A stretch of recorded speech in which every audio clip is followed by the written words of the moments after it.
반가. 안녕하세요. 메가랜드 8회 모의고사 마지막 시간입니다. 자, 31번 문제 보도록 하겠습니다. 토지거래 허가 선매 절차에 관한 내용으로 가로 안에 들어가야 될 숫자입니다. 시장군수구청장은 토지거래 허가 신청이 있는 때에는 그 신청이 있는 날로부터 30일 이내가 아니고 1월 이내죠. 1월 이내에 선매자를 지정하여 토지 소유자에게 알려야 되며, 선매자 지정 통지를 받은 날로부터 1개월 이내에 토지 소유자와 대통령령이 정하는 바에 따라 선매 협의를 끝내야 됩니다. 그리고 선매자로 지정된 자는 지정 통지를 받은 날로부터 15일 이내에 선매 협의를 착수해야 됩니다. 그리고 지정 통지를 받은 날로부터 1개월 이내에 선매 협의 조서를 허가관청에 제출해야 됩니다. 자, 따라서 정답은 3번이 되겠습니다. 3번. 정답은 3번입니다.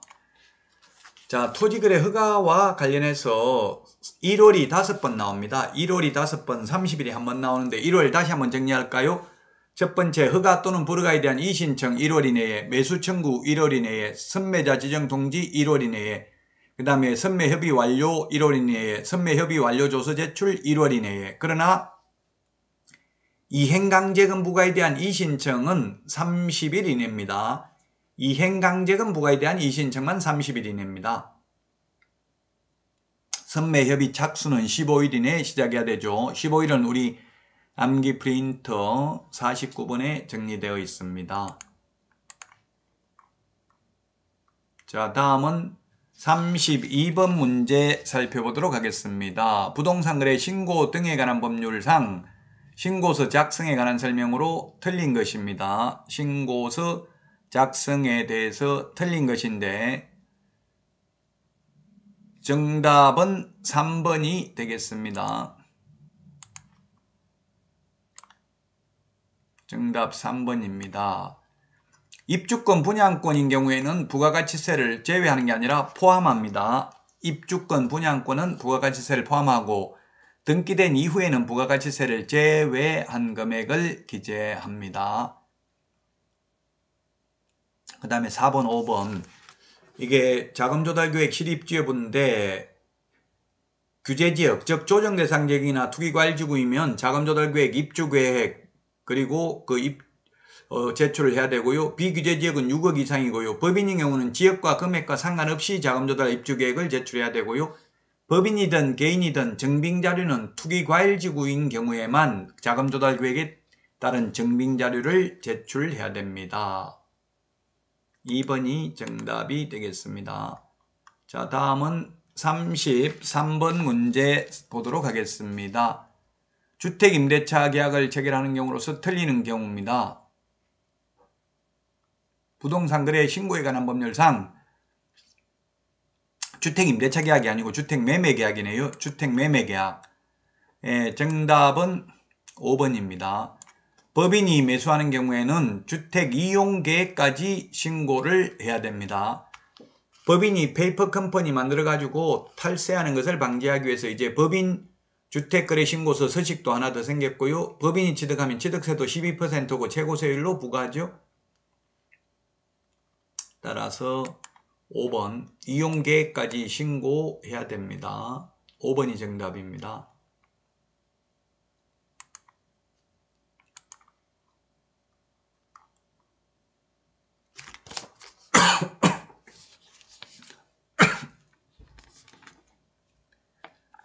(34번) 문제 보도록 하겠습니다.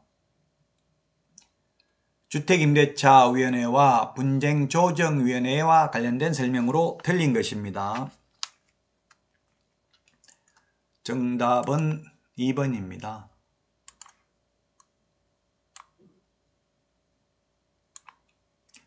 주택임대차위원회의 위원장은 법무부 차관이며 위원장 1명을 포함하여 19명 이내가 X죠. 19명은 공제운영위원회 위원이고요.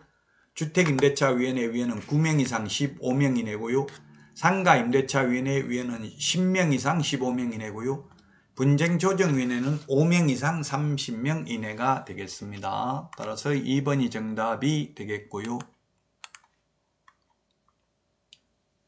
다음은 35번입니다. 35번. 주택임대차보호법에 관한 설명으로 틀린 것이네요. 주택임대차보호법 설명으로 틀린 것. 틀린 것인데 정답은 2번입니다.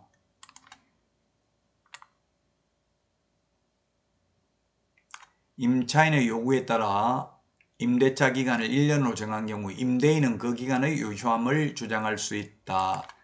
임대인은 주장할 수 없죠. 편면적 강행 규정입니다. 임차인은 주장할 수 있는데 임대인은 주장할 수 없습니다. 편면적 강행 규정이다.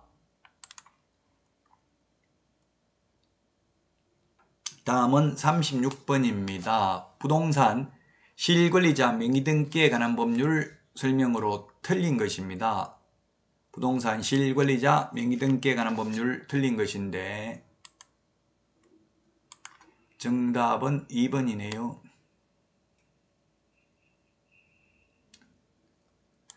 이제 이게 판례가 올해 2월 달에 판례가 변경돼 가지고 이제 수탁자가 수탁부동산을 임의로 처분하더라도 횡령죄에 해당되지 않습니다. 2자 간 명의신탁, 3자 간 명의신탁, 계약 명의신탁, 소위 위임 명의신탁, 모든 명의신탁 다 마찬가지로 수탁자가 임의로 처분해도 횡령죄로 처벌하지는 않습니다. 따라서 2번이 정답이 되겠습니다. 5번은 배우자, 법률론 배우자에 한한다. 사실혼은 주택임대차보호법에서만 적용이 되고요. 보호가 되고 상가나 실명법이나 민법에서는 사실혼을 보호하지 않습니다.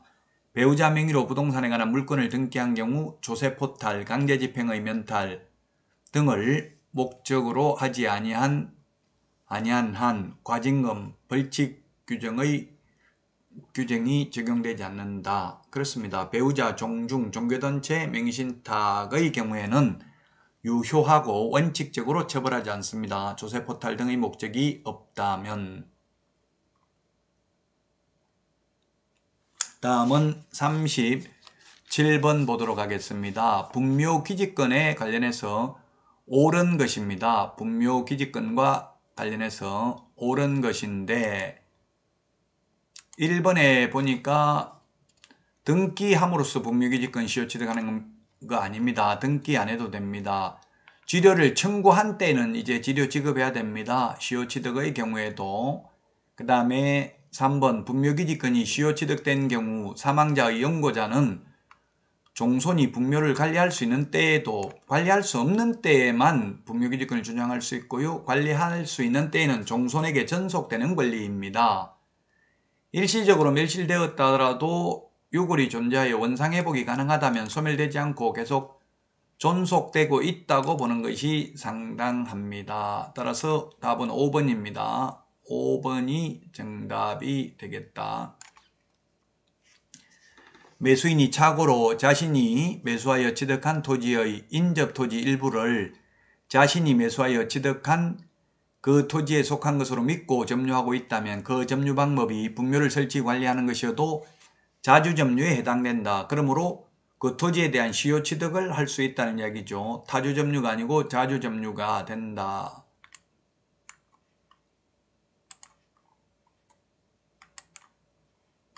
자, 다음은 38번 문제 살펴보도록 하겠습니다. 38번. 다음은 개업공개사가 상가 건물 임대차 계약을 중개하면서 임대인과 임차인에게 설명한 상가 건물 임대차 보호법상 권리금에 관련된 설명으로 옳은 것입니다. 예, 권리금과 관련해서 옳은 것인데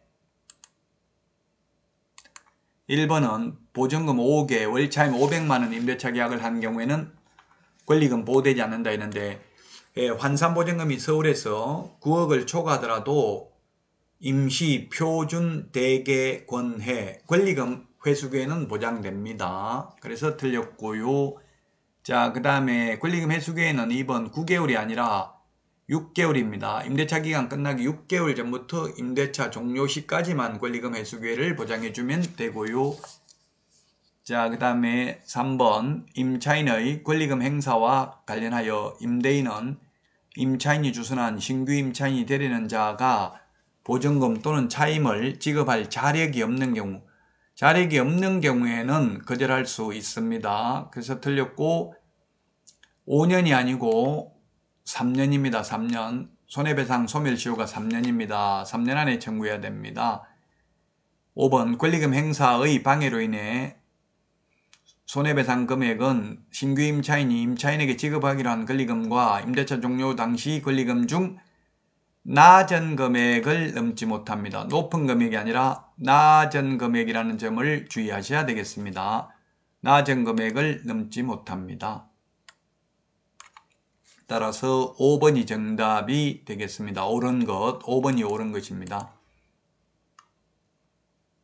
자, 다음은 39번 문제입니다. 39번. 개업공개사가 법원 입찰 부동산을 권리분석한 후 입찰에 참가하려는 경우이다. 매수인에게 인수되어 실제상 위험이 가장 큰 것은 이렇게 했네요.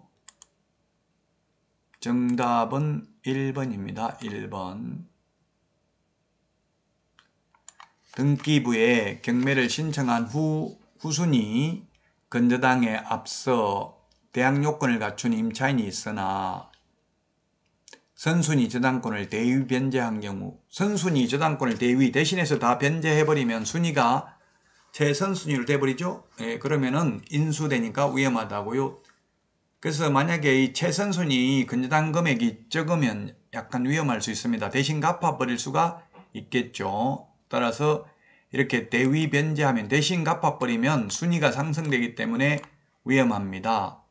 그러나 압류, 가압류, 가처분, 가등, 압류, 가압류, 저당권, 건저당, 담보가 등기는 무조건 말소되기 때문에 위험하지 않습니다. 자, 그 다음에 대항력을 갖춘 확정일자 임차인이 다수 있으나 모두 배당 요구를 한 경우, 모두 배당 요구를 했으면 거의 다 배당 받을 가능성은 있지만 다 못 받으면 전액을 받을 때까지는 대항력을 주장할 수 있기 때문에 이것도 사실은 3번도 좀 위험하기는 하죠. 전세권은 배당 요구하면 무조건 말소지만 임차권은 전액 다 받을 때까지 인수됩니다. 자, 그 다음에 전세권은 무조건 배당 요구했다면 말소되니까 위험하지 않습니다. 담보가 등기, 압류, 가압류, 담보가 등기, 저당권, 건저당권은 무조건 말소되니까 위험하지 않습니다. 1번이 정답입니다. 자, 마지막 40번 문제가 되겠습니다. 매수 신청 대리와 관련해서 옳은 것입니다. 매수 신청 대리 한 문제 시험에 나오죠. 업무정지기간 매수 신청 대리 업무정지는 1월 이상 2년 이하입니다. 그 다음에 2번 매수 신청 대리인 등록을 한 개업공개사의 중개업 등록이 취소된 경우 관할 지방법원장은 그 매수 신청 대리 업무에 대한 업무정지 처분을 해야 되는 게 아니라 매수 신청 대리인 등록을 취소해야 됩니다. 절대적 취소사유입니다. 왜냐하면 반드시 중개업하고 매수 신청 대리 업무를 같이 해야 되고요. 중개업은 안 하고 매수 신청 대리 업무는 할 수 없기 때문에 그렇습니다. 그 다음에 3번 토지 건물의 하나여가 아니라 임목, 광업재단, 공장재단도 매수 신청 대리 대상물입니다. 중개 대상물하고 매수 신청 대리 대상물은 똑같습니다. 토지, 건축물, 임목, 공장재단, 광업재단 똑같습니다. 4번 매수 신청 대리 보수 지급 시기는 매수 신청인과 매수 신청 대리인의 약정에 따르며 약정이 없는 때에는 매각기일이 아니라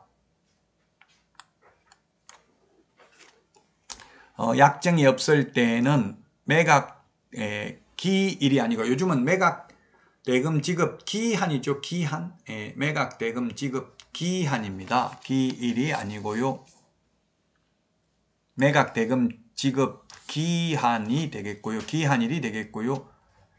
자, 그 다음에 5번 매수 신청 대리인 등록을 한 개업공개사는 매수 신청 대리에 관하여 보수를 받은 경우 영수증에는 중개행위에 사용하기 위한 등록한 인장, 중개행위에 사용할 등록한 인장을 사용해야 된다. 그렇습니다. 매수 신청 대리하기 위해서 따로 인장 등록을 하지는 않습니다. 중개업을 할 때 등록한 인장을 그대로 사용하면 되겠습니다. 매수 신청 대리 보수 영수증은 법정 서식이 있기 때문에 교부해야 되고 보존할 의무는 없습니다. 그러나 중개보수는 보존할 의무도 없고 교부할 의무도 없습니다. 여러분 어떠셨나요? 지문이 좀 대체로 긴 지문이 많았죠. 근데 틀린 거 뭐가 틀린지 정확하게 확인해 보시고요. 다음 해설 강의 때 찾아뵙도록 하겠습니다. 수고하셨습니다. 안녕히 계십시오. 안녕.